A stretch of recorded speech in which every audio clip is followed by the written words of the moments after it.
Pria itu memesan suite presiden dengan gaji sebulan, tapi setelah masuk, dia tidak menikmatinya, malah bertindak sebagai petugas kebersihan, mengelap semua barang di kamar hingga bersih mengkilap. Setelah selesai, dia menarik napas dalam-dalam, membuka jendela, dan melangkah ke ambang jendela. Tindakan berani itu segera menarik perhatian banyak orang, bahkan wartawan pun bergegas datang, menduga dia putus asa karena diselingkuhi.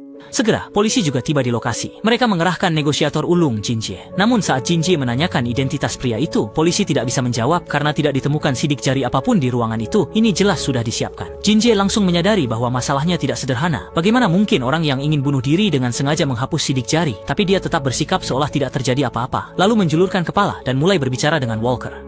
Selama proses ini, Kak Jin menyadari bahwa kondisi mental orang itu sangat normal, sama sekali tidak terlihat seperti ingin bunuh diri. Untuk mencari tahu identitas dan tujuannya, Kak Jin terus memancing dengan kata-kata, mencoba mendapatkan informasi, tapi orang itu sama sekali tidak terpancing. Dia juga mencoba menggunakan rokok untuk mendapatkan sidik jari Walker, namun langsung ditolak mentah-mentah. Menghadapi pria yang keras kepala ini, Kak Jin merasa sangat tidak berdaya.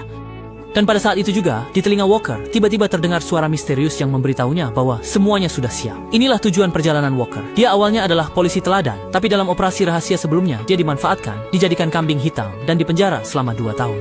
Selama waktu itu, dia terus-menerus meminta pengacaranya mengajukan banding, ingin membersihkan namanya. Tetapi pada akhirnya semua ditolak oleh hakim karena kurangnya bukti. Sampai suatu hari, mantan rekannya datang ke penjara membawa kabar buruk. Ayah Walker tiba-tiba meninggal karena sakit beberapa hari yang lalu, dan rekannya mengatakan dia bisa membantunya mengajukan cuti sehari untuk menghadiri pemakaman. Walker mengangguk sedih, tidak menolak. Pada hari pemakaman, banyak kerabat dan teman datang ke lokasi. Semua menunjukkan simpati kepada Walker. Namun, adiknya sangat marah, dia mengira Walker yang menyebabkan kematian ayah mereka. Keduanya semakin emosi saat berbicara, dan tak lama kemudian mereka mulai berkelahi. Penjaga pun hanya bisa patuh, mengangkat kedua tangannya.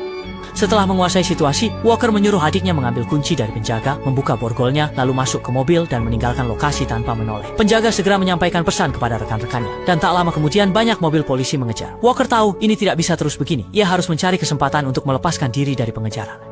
Polisi awalnya mengira ia akan bersembunyi dan bertindak diam-diam setelah melarikan diri. Namun ternyata hanya dalam beberapa hari, Walker melakukan hal mengejutkan ini, membuat seluruh dunia melihatnya. Tentu saja, saat itu polisi masih belum mengetahui identitasnya, dan Jinjie masih dalam proses penyelidikan. Walker saat ini sedikit linglung, karena rekannya memberitahunya bahwa rencana sudah siap.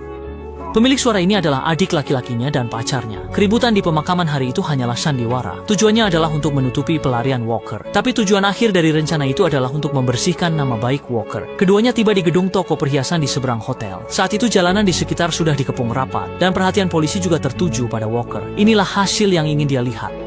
Walker diam-diam menghitung waktu. 10 detik lagi, pintu utama toko perhiasan akan terbuka, siap menyambut puncak jam sibuk karyawan yang masuk kerja. Nick dan rekannya juga sudah memasang bom di atap, menutupinya dengan kasur untuk mengurangi debu yang terangkat akibat ledakan. Semuanya sudah siap, selanjutnya tinggal melihat penampilan Walker. Karena gugup, dia meminta sebatang rokok pada